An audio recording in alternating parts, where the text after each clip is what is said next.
an Unspoiled Network podcast. This is Spoil Me, covering Unsouled, chapters 9, 10, and 11. In these chapters, our protagonist dies. I was taken by surprise. Welcome to Spoil Me.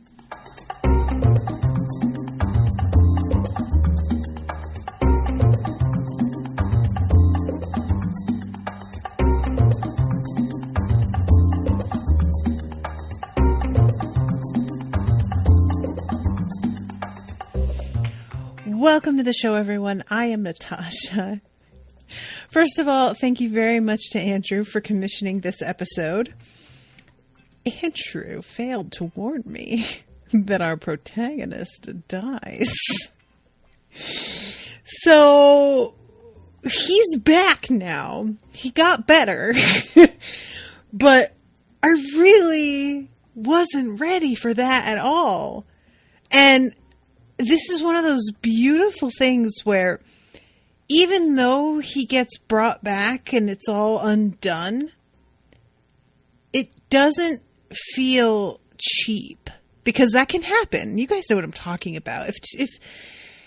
If this is done too much, it is really kind of like cloying, almost, of like, oh, we're just gonna pretend that never happened. And if this had all went down, for example, at the end of the book, oh, you thought he was dead, but somehow he survives because he is the Messiah figure in our story, I might feel that way about it.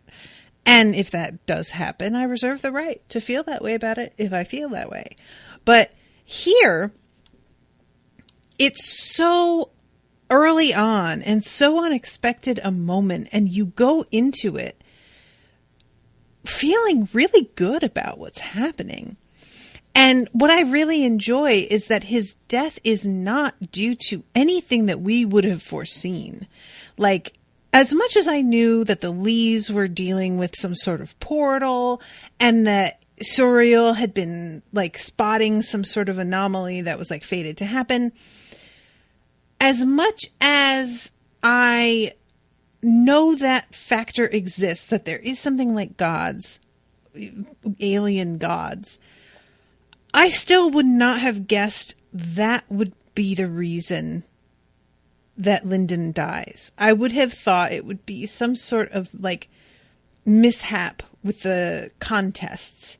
So I think that's part of what really like worked for me about this, is that, and Lyndon says this himself from his own POV, as he's looking at his mother's head rolling around on the stage, which, rude, is basically like, this doesn't make any sense. This isn't how this works. Gods don't come down. My mom doesn't just get murdered. That's not how this goes. And that's like precisely what you're thinking as a reader. It's just like, wait, I'm sorry.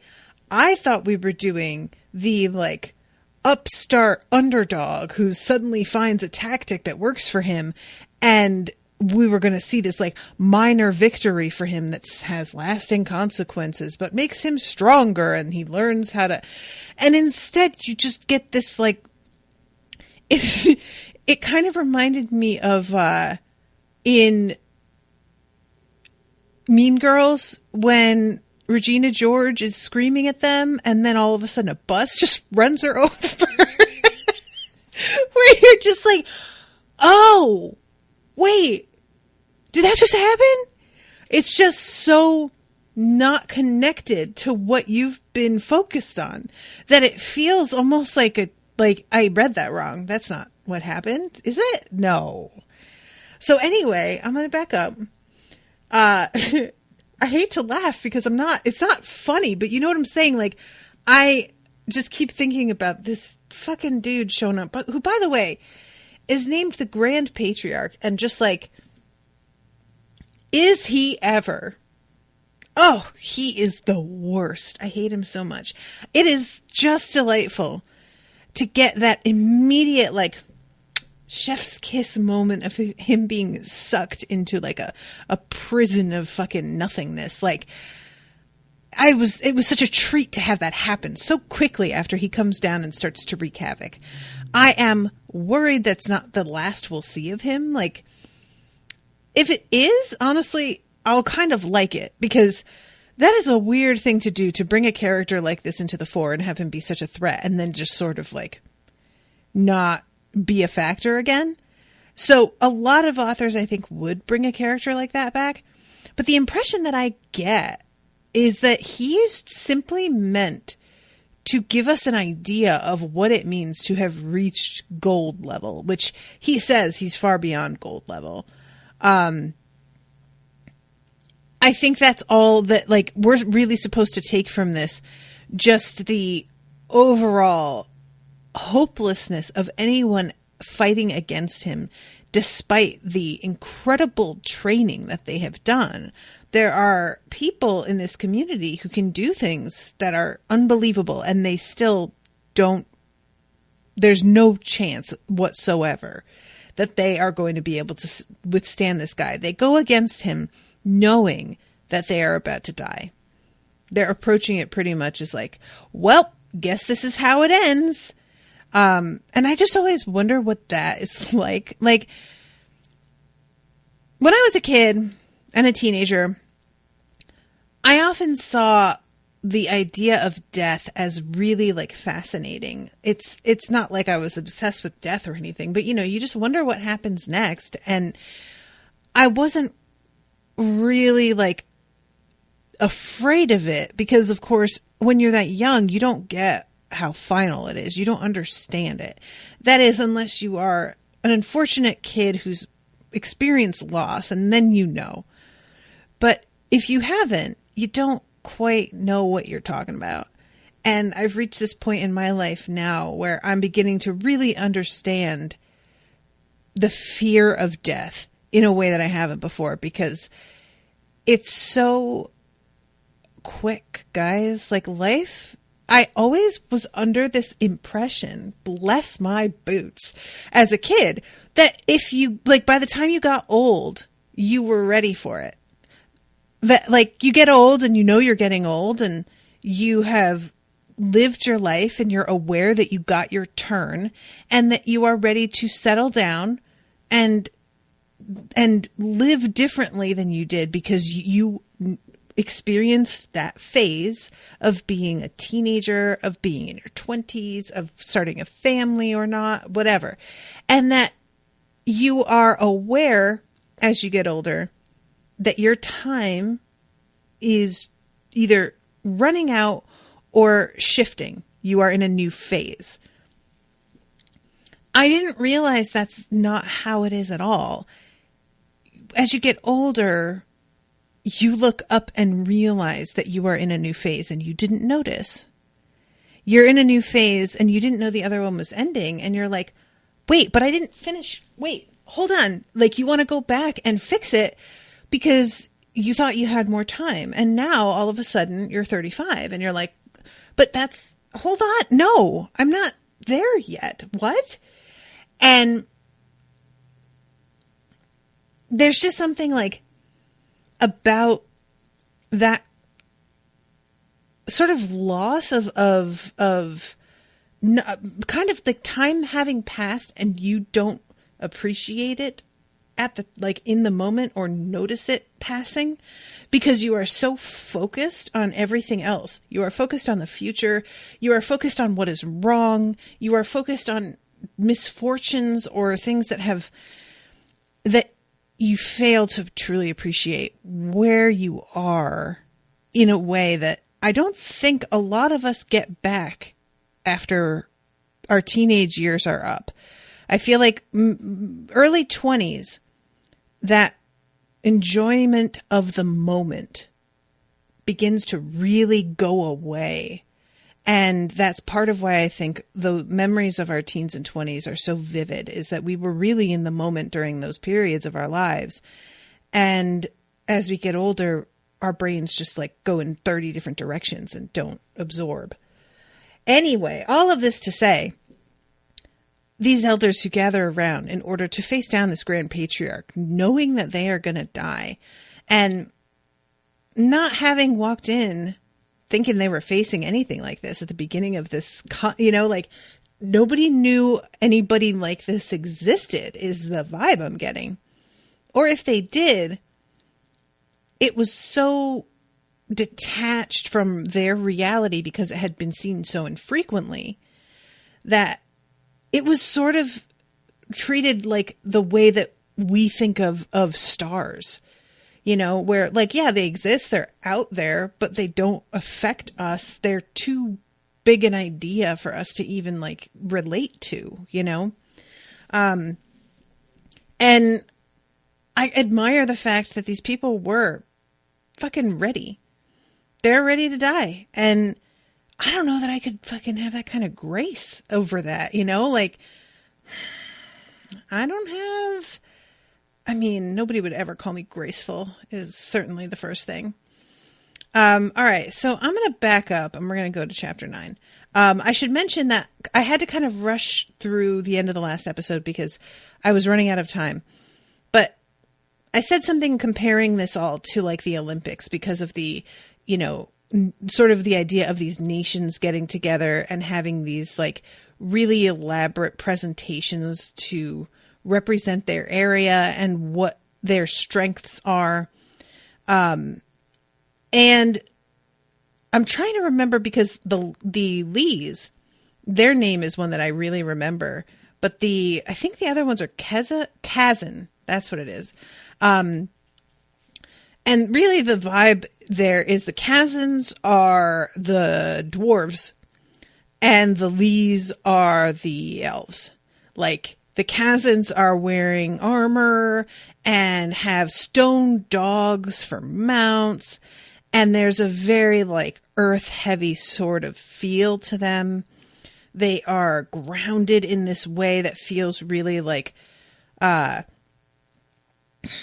an emphasis on physical fighting with them, like it's just a really heavy sort of, and then you have the Lees who are all about this ethereal sort of,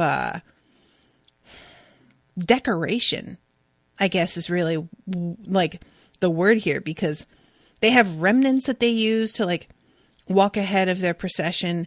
And these remnants are all these different colors. And there's like, remnants of musical instruments playing music, which is pretty cool. They wear a ton of jewelry.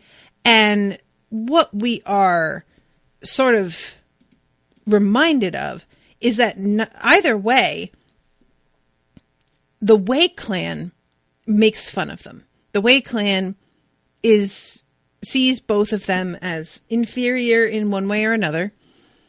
And each of them sees the Wei clan as inferior. It's everybody is up their own asses. That's basically, in summary, how that goes. And when you find out that this like world is called the Cradle, that feels right to me. That seems fair. They act like children. This is one of those unfortunate things about humanity is that we never really want to do better just to do better. We always want to do better to make other people feel bad. Like that's part of society, is just managing to scrape your way up a sort of hierarchy so that you are at least not as low as fill in the blank. And if the hierarchies don't exist, people find a way to create them. There's just no avoiding it. People have a need to feel superior. So that all lines up for me. So we find out the foundation fights between the kids that are not, through to copper or anything, that they are on the very first day. And Lyndon, bless his sweet little heart, is about to throw up, and he winds up actually doing it. He's trying to hold it so hard, and he can't manage it once he finds out that there are members of these like really important schools here, which I found really interesting. And I do want to get back to that. Let's see. Oh, right. So poor Lyndon. I feel for him so bad. He has just taken so much abuse that it's like second nature to him now, that he is just going to have to like listen to people completely run him down. And even when he starts winning, because he's using this method that they think isn't really honorable, they can't keep it to themselves. They just all start like screaming at him and mocking him and just talking shit. And I mean, honestly, a little bit of respect to Lyndon, because as much as they're doing that, he doesn't seem hugely affected by it. He seems pretty much like, oh, I drink your tears and they give me strength and resolve. Like, it's the rage of everybody around him that seems to impress upon him how well he's doing. And he doesn't ever, like in this scenario, even wind up having to use these like wasps that he put in place, because the empty palm method is working so well that it's never necessary. So this is like going way better than he expected. It's really interesting because when he notices that his family is watching him and is actually trying to be supportive of him, he thinks to himself how it's a shame, because it's nice to know to have his family behind him, but he also knows that none of them think that he can even do it. And then when we're in his mother's perspective, we see that she definitely thinks he can do it. She definitely thought that he could. She is not surprised by his victory. But poor Lyndon is under this impression that she doesn't believe in him at all. I really felt bad about that, and I don't really know what to say. Like, do I want her to be more verbal with him about the fact that she has faith in him? Will that do any good? Or is it helpful to be under the impression that the only person who believes in you is yourself? One could argue that that is like going to nurture a little bit more self-reliance, and it's going to be encouraging a person to think less about how others feel about them and focus on themselves.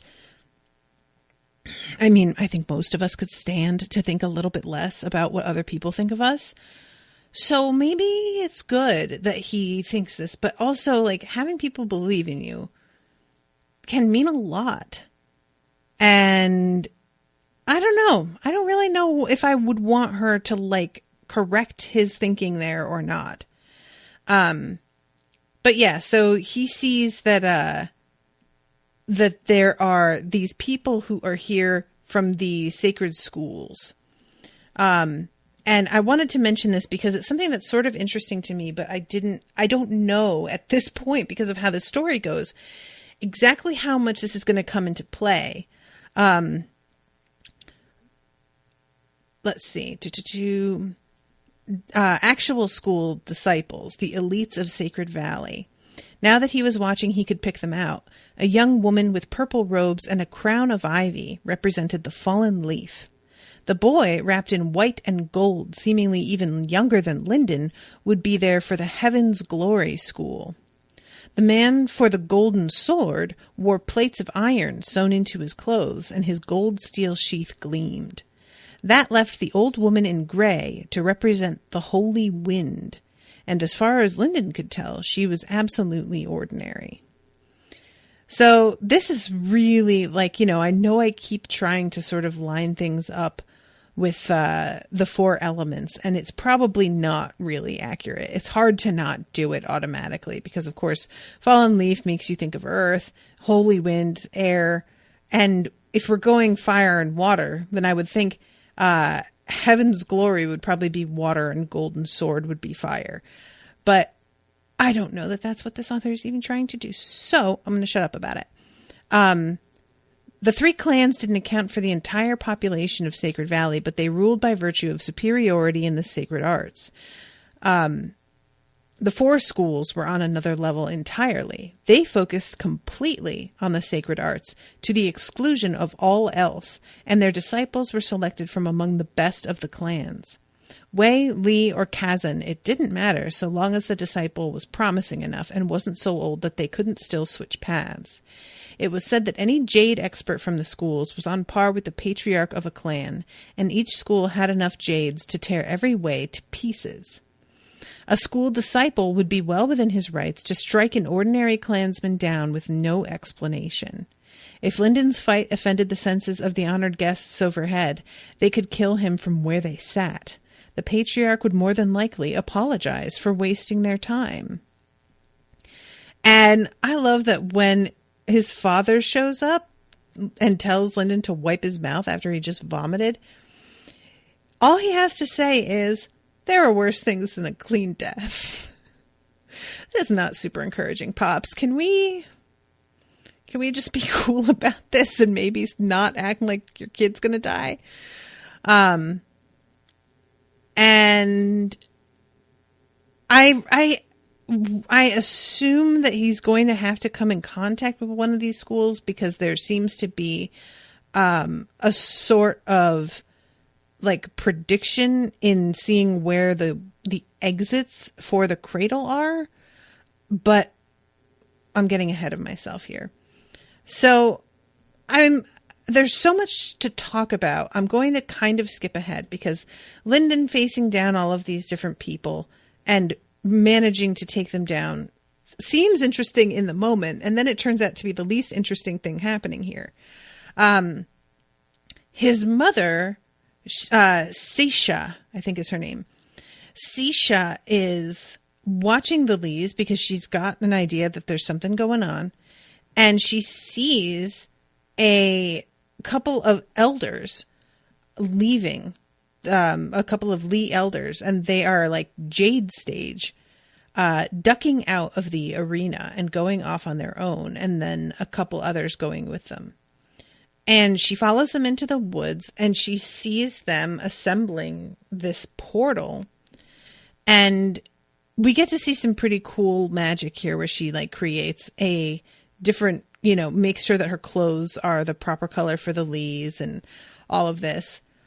But the portal basically is put into motion so quickly that she takes like a moment to decide whether or not she should just jump out of the underbrush where she's watching and break it up before something can happen.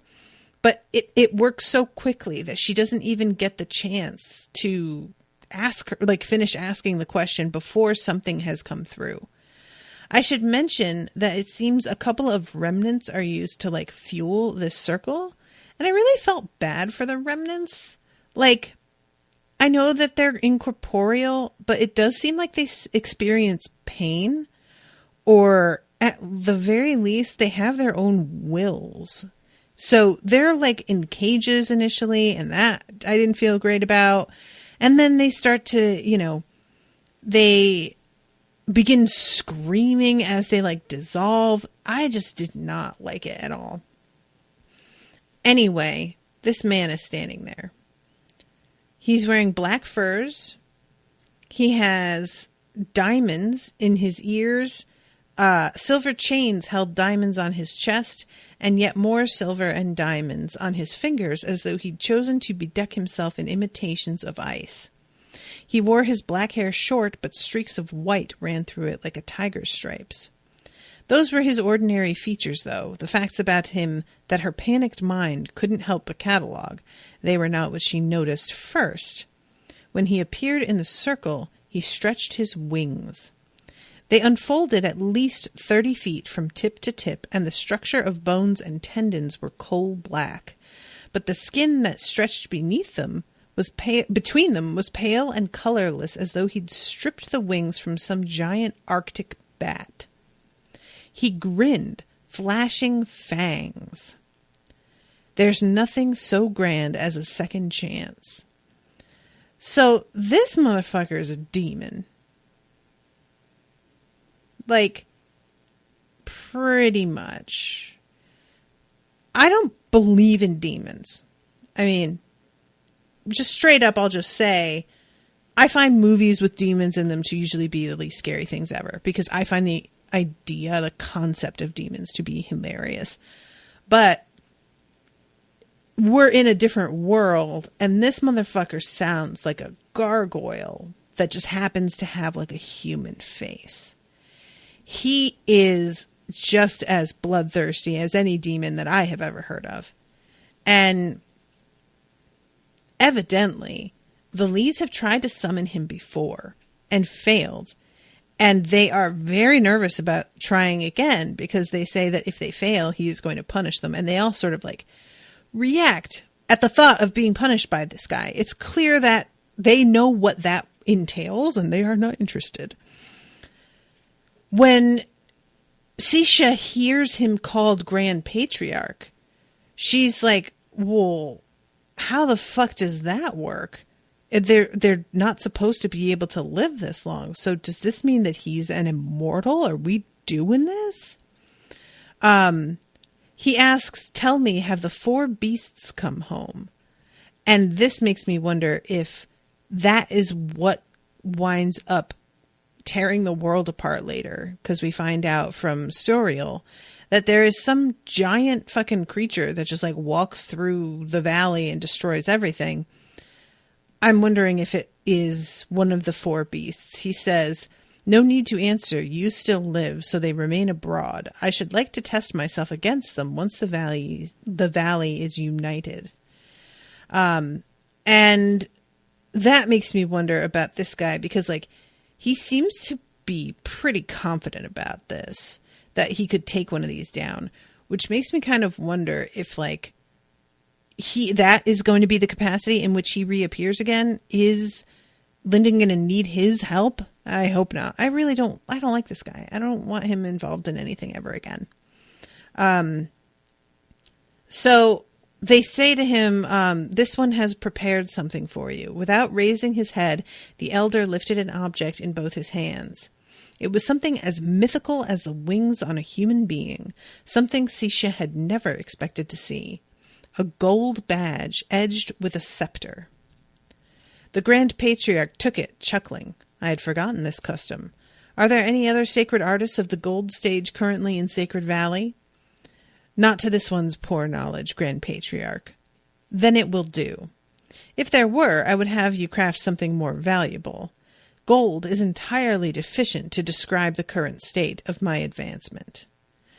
And other people kind of gasp because they have never heard of getting higher than gold, which honestly, that's pretty dope. What do you think comes after? Because I know that like in this day and age, our common thing is to have like silver, gold, then platinum.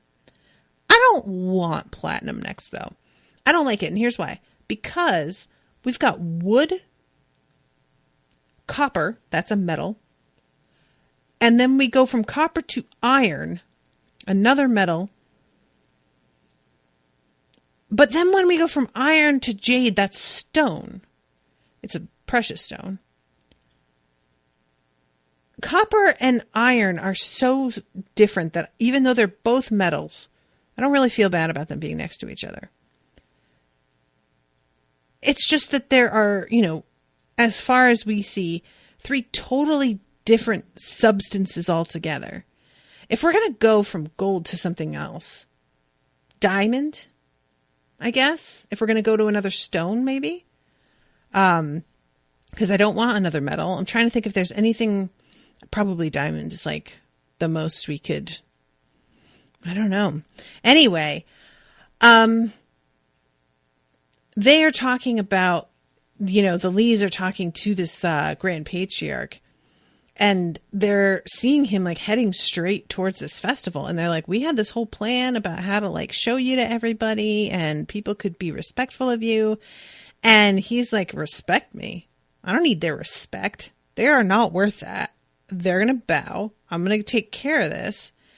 And Stacia is saying to the guy who's with her, who's just some nameless guard, that they are going to go around and warn the patriarch if they can. And the second that they say that, this fucking grand patriarch drops down in front of her. It hurt her.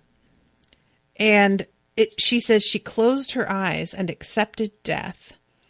And I read that line. And at first I was like, okay, she's going to be okay.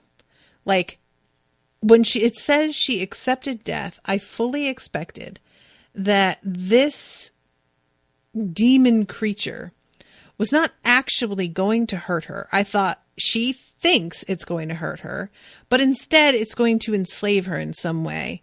And it's going to use her knowledge or who she is in the clan or something to its advantage.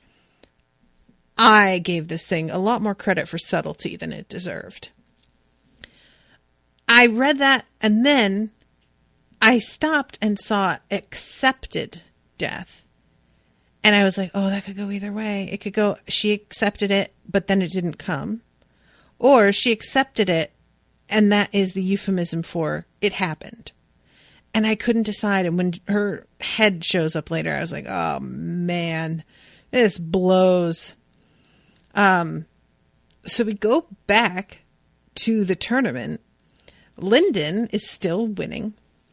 And there is this wonderful line that there are times where the Kindle will tell you, oh, a lot of people highlighted this particular moment. And occasionally I'll run across one that people highlighted that I'm just like, this is garbage. Why would you highlight this? This isn't even a good line. But here comes one where I highlighted it and I'm like, I can't believe nobody has highlighted this before. Are you serious? Like, this is my favorite.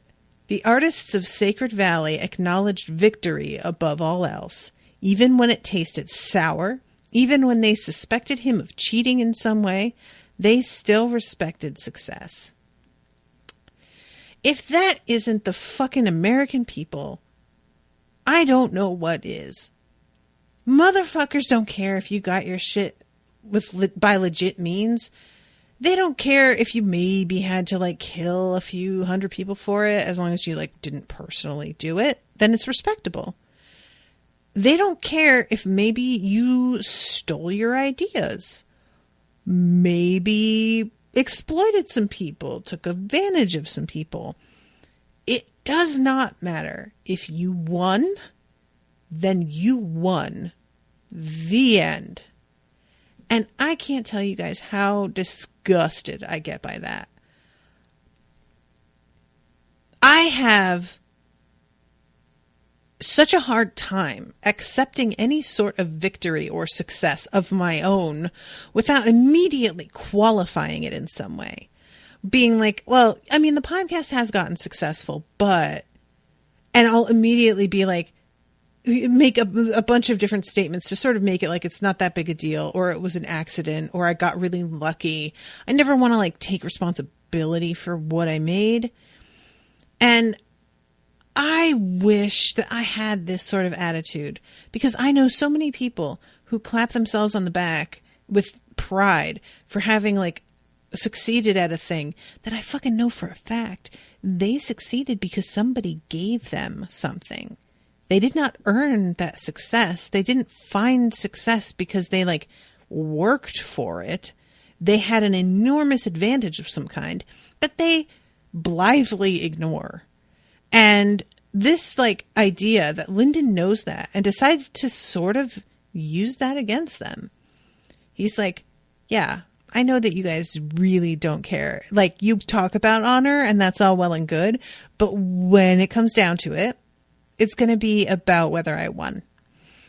And I'm going to push you because I can't have my honor and win. I know that. So I will figure out which one in the end really matters the least to you. And that's the one I'm going to sacrifice. Honor? Oh, bye. Fine. And there is a moment here where he is sort of after he wins, the patriarch is trying to keep him from doing his final fight against a senior disciple at the copper level. And Lyndon needs to do this in order to fulfill his end of the bet so that he can get a path from Whisper. But the patriarch doesn't really respect the way that Lyndon won, and so he's trying to prevent him from getting his due, basically.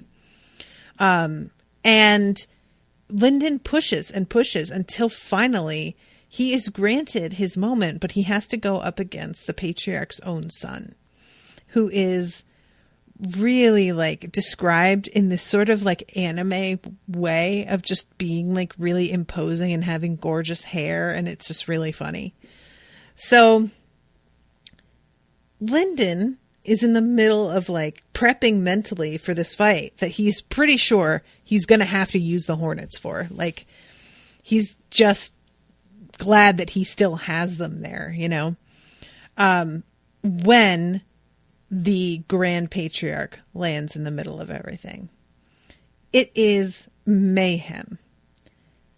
This guy does everything he can to cow the crowd before he lands. He's knocking down pillars. He's making the sky dark. He's doing, he's doing the most. He is a real drama queen.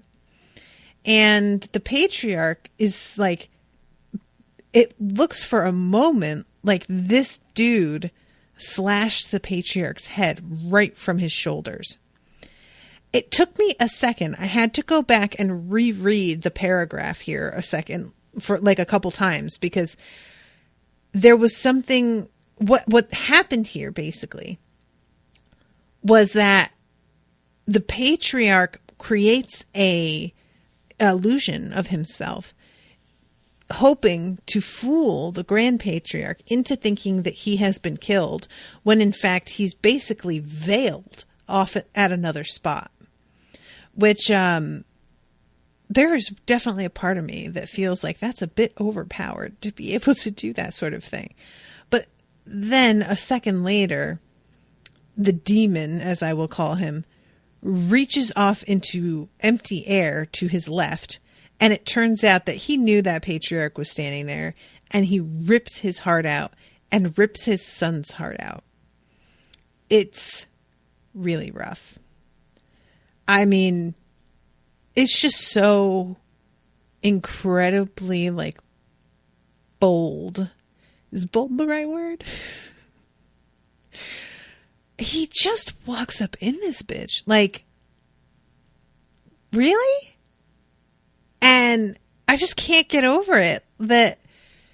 And he says something about how the sins of the Wei family is like so great that killing every single one of them would never be enough to pay for the evil of your clan's founder. And I am absolutely gagging to know what the fucking founder did. What is he talking about? I am so curious. I really want to know. Oh, excuse me. I'm not yawning because I'm bored. I swear. I'm yawning because it's getting dark out because we are having a storm and my body's like, I guess it's bedtime. So this is when we get the jump from, because first we get the heads appearing and poor Lyndon realizing that one of them is his mom's head. And Lyndon decides that he is going to go up against this fucking guy because this thing probably uses its Madra more than any other creature that he has encountered. Likely is mostly made of Madra.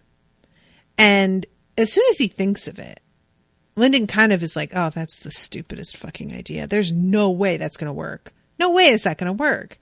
And then he sees all the Jades stepping forward, accepting that they are going to die. And all of a sudden, again, he's like, nope, got to do it. Got to do it.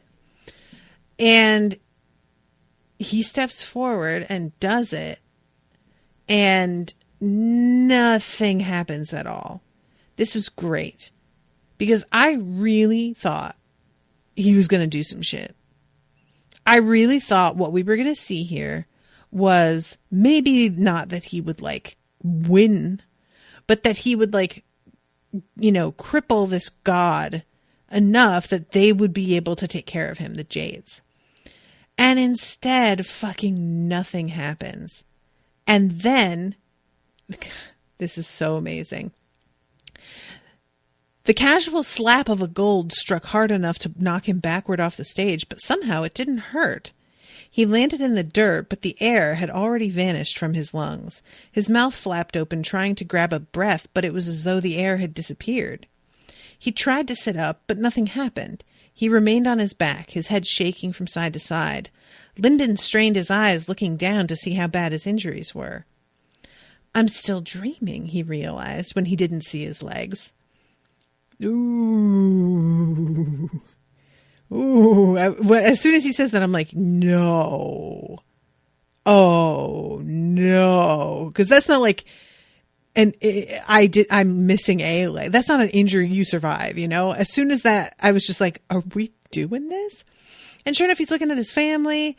And I love that he sees that his sister is like watching him and crying.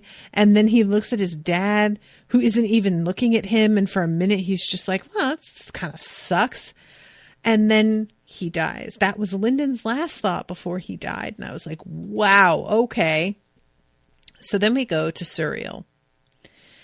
Suriel is keeping an eye on everything, waiting for the thing to happen that she knows is going to happen. And she sees Lyndon described as tall, broad-shouldered, with a wooden badge and a rough face.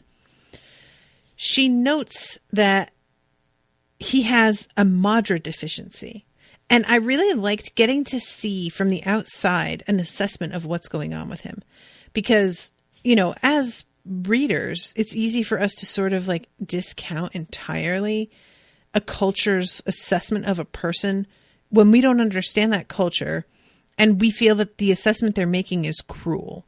You know, my temptation when we first started reading and they talk about like the Madra and putting your hand in and this whole ritual, my immediate impulse was to be like, well, obviously their testing is wrong. Clearly there's a flaw in the way that they like assess people. But she says that he has a Madra deficiency that she says can be corrected over time. But primitive clans like these often ostracized or marginalized the weak. So it was interesting to see from the outside that like, no, they're correct. They don't deal with it the way they should. They're, you know, ignorant, and so they handle it badly. But their overall assertion that his Madra isn't up to scratch is not incorrect. So that I found sort of comforting in a way that this was like confirmed. And then we see her looking at his future, just curious about what is going to happen with him.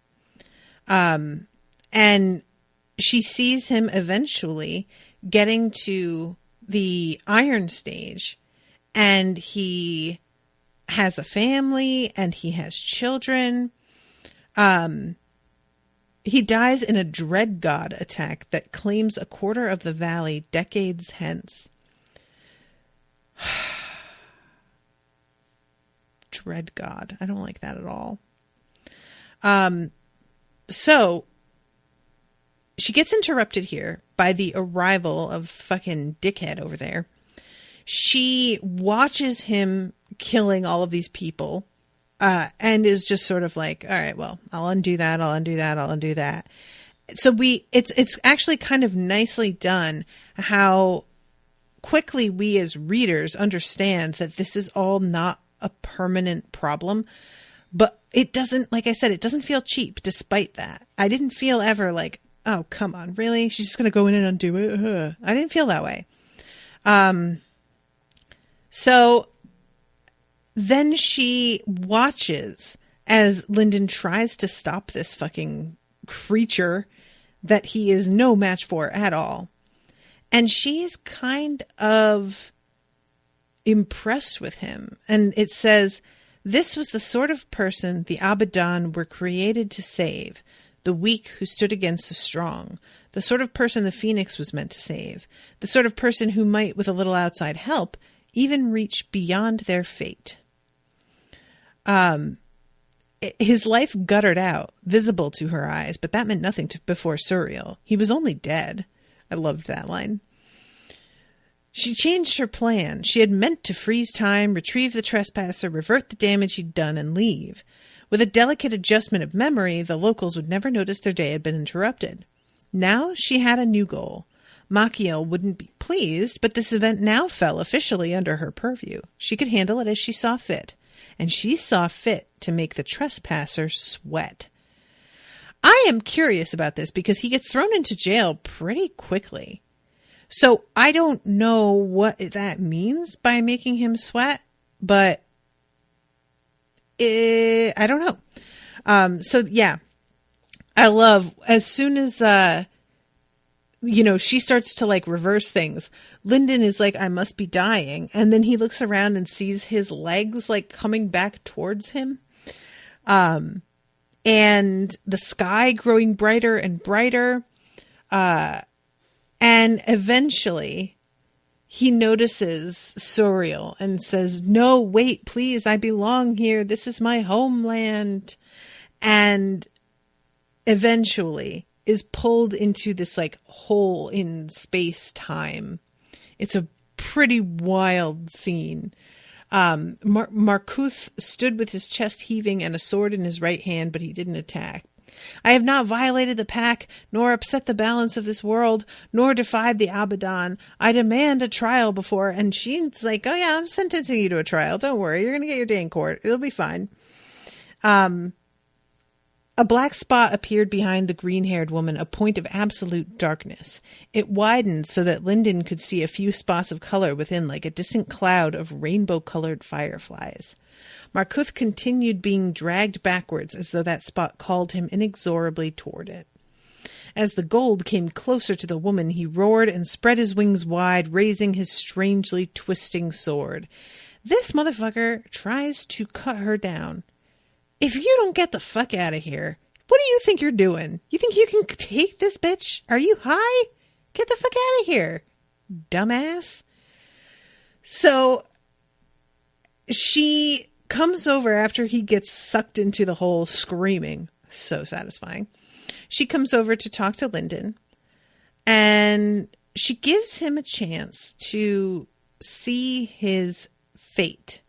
And she says a couple of times that his fate and his future are not the same thing. She can see fate, which is what is likely to happen to a person. Fate is not immovable. It is something that is working on a set of variables and likelihoods based on who somebody is, based on the choices they've made in the past. And I think that this is really kind of a neat thing to make a fine point of differentiating. Like, being able to see the future, I've always found to be a really boring power. There is no way to, like, there are so many stories in which it's treated like you saw the future, and if you saw it, that means it's going to happen, but we're still going to try and stop it, even though and I'm just like, I don't care. But if she is purposely being like, oh, no, this can change. I mean, it can. This is likely, but anything can happen. And she doesn't stand by it as like an absolute. I really like that much better. Lyndon, she's basically telling him that she's going to be putting everything back into place as if nothing ever happened and nobody's going to remember any of this. I love when she says, because he says, can't you spare my memory so that I could be properly grateful? She says, to spare you, I would have to temporarily withdraw you from the flow of fate. Thank you for your consideration, honored messenger, he said, as though her words were a promise. I am ready. I love it. He's just toying with her here. Like, it's such a good little play. I like it. So she shows him his future. And overall, he is very pleased with the way things work out right up until the end. It is a pretty good life. The only thing that's like sad is at one point, finally, his dad just leaves in the middle of the night. And eventually we see them like, having a funeral for him. I guess they are assuming that he's dead, or they treat the fact that he abandoned his family as a death. But it's a really sad, like, an interesting sort of recurring thing to have his father be bitter. And to follow that through in this sort of way is unexpected. So, let's see. Fate, it seemed, was good to him. Was this why a messenger had descended from heaven to show him the reward for a young life spent suffering? And then he sees the sacred valley collapse, and a monstrous creature that towered into the clouds waded through the mountains like a man through waves, washing over the valley and burying it in earth. And Lyndon is like, what the fuck was that? What is this? And she's like, I mean, I know it sucks, but you got to live a really pretty good life before. And he's like, are you kidding? You can't show me that and then just be like, well, what can you do? And finally, he asks, how do I fix it? There has to be some way, some direction that can be changed. There has to be some sacred arts or some weapon. If I were strong like you are, I could change things. And she's watching him, and I get the impression, low key, this is really exactly what she wanted from him. She wanted him to ask what he could do. I'm not sure necessarily because she cares what happens to the Sacred Valley, so much as she's just hoping that this dude will like live up to his potential, and he's doing that, and she's like pleased about that. So Suriel like summons this sort of it's like a messenger sort of ghost. And she says, I would like a tour. I'm looking for combatants. And she tells him to not be afraid. And then they do this really wild sort of space travel. This reminded me a little bit of portions of like A Wrinkle in Time or Wind Through the Door. That kind of like getting to see parts of like little moments in people's lives. So the first place they go is this royal court where there are just like these people who are dressed amazingly, dripping with jewels. And the little ghost says the 9 Cloud Court. And apparently nobody here can see him or see Suriel. And there's a girl that comes down through like a hatch in the ceiling, riding on a cloud. A girl perhaps 10 or 11 years old, wrapped entirely in glistening peacock feathers.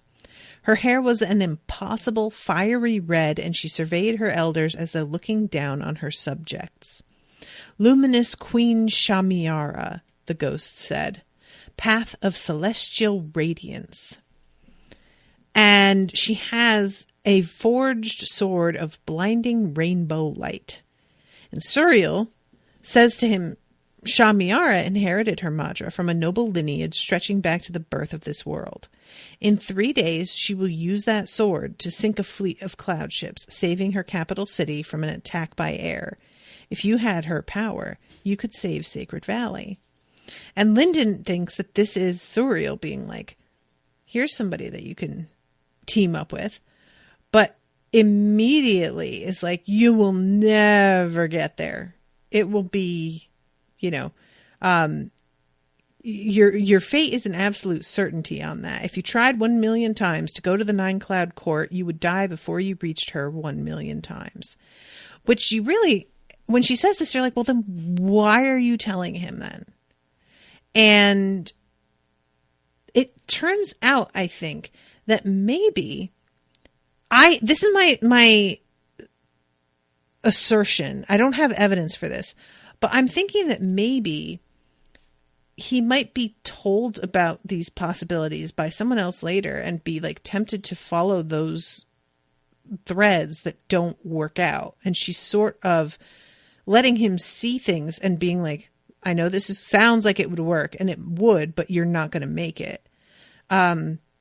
They get dropped into the trackless sea, and they are underwater, able to breathe and perfectly dry, watching this fucking like sea dragon basically swim by, and this guy named Northstrider, who follows the path of the hungry deep, just goes by them holding on to the fangs of this fucking monster. And she says Northstrider consumes sacred beasts in the deepest places of the world. He takes their power with him to the surface. He could level Sacred Valley on his own. And you could save it if you had skills and powers like his. And poor Lyndon's like, bitch, how? You keep saying this. What are you talking about? And then they leave again. They go to this inn, and there's a woman, along with 7 others, I think, wearing gold armor, has a gold shield. And she says these 8 call themselves an empire because they conquer wherever they roam. So far, they have not been defeated. They could easily save Sacred Valley, as could you if you earned a place with them. Their armor is a cross between a remnant and a construct, and when one of them dies, they pass it on to a successor. Lyndon asks, are they all gold? And Suriel's like, she reached gold at age 6, and at this point, you could have 10,000 gold-ranked people go up against her, and they would literally not touch her. They wouldn't scratch her armor. They would do nothing. So, no, she's not gold. So then,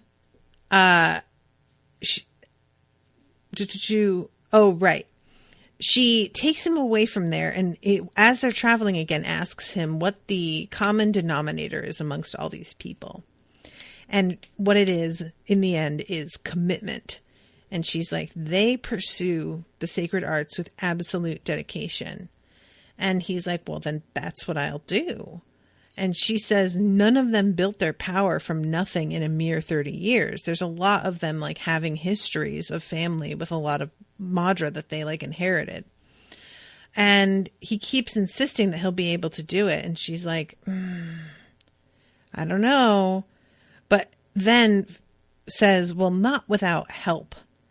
And they are suddenly floating amongst 4 different mountains. And she says, by the standards of the outside world, anyone below gold is considered powerless, unworthy of being called a sacred artist at all. Your only chance, and it's a distant chance, is to leave this place where jade is the greatest height. And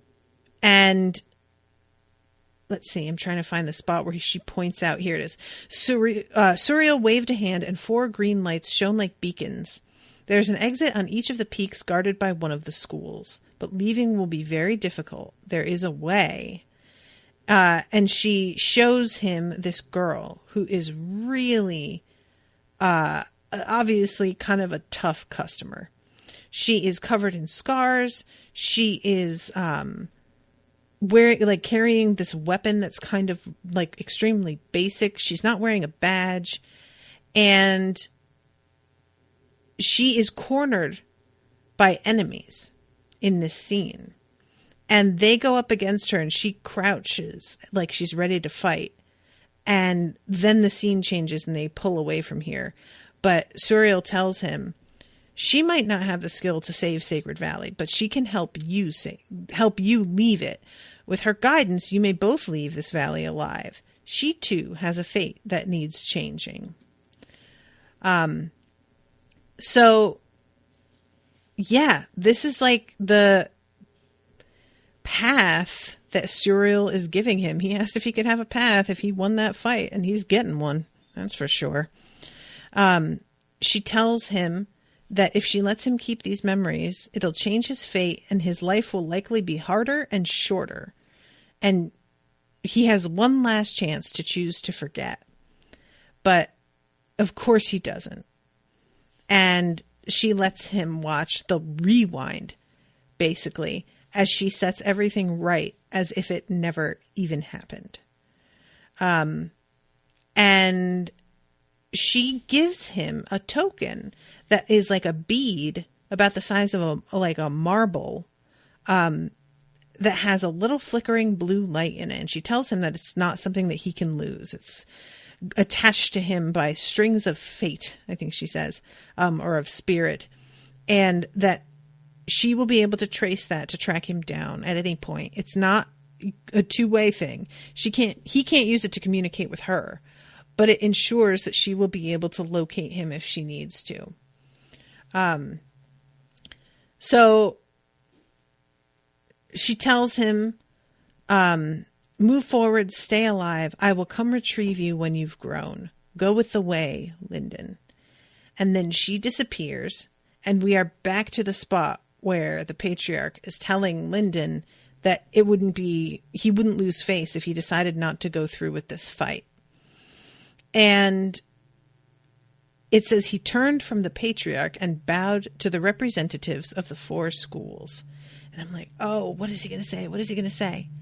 But I won't get to know until next week. So yeah, that is the end of those chapters. This was just really interesting. I have no theories right now. I'm just sort of like, kind of doing my best. But thank you very much to Andy for commissioning this. I'm really enjoying it so far. I hope that you guys are enjoying the coverage. And yeah, I'm just glad that these are scheduled close together so I can keep reading pretty quickly. So thank you again, Andy. And I will be seeing you all again next week with a new episode. Until then, toodaloo, motherfuckers.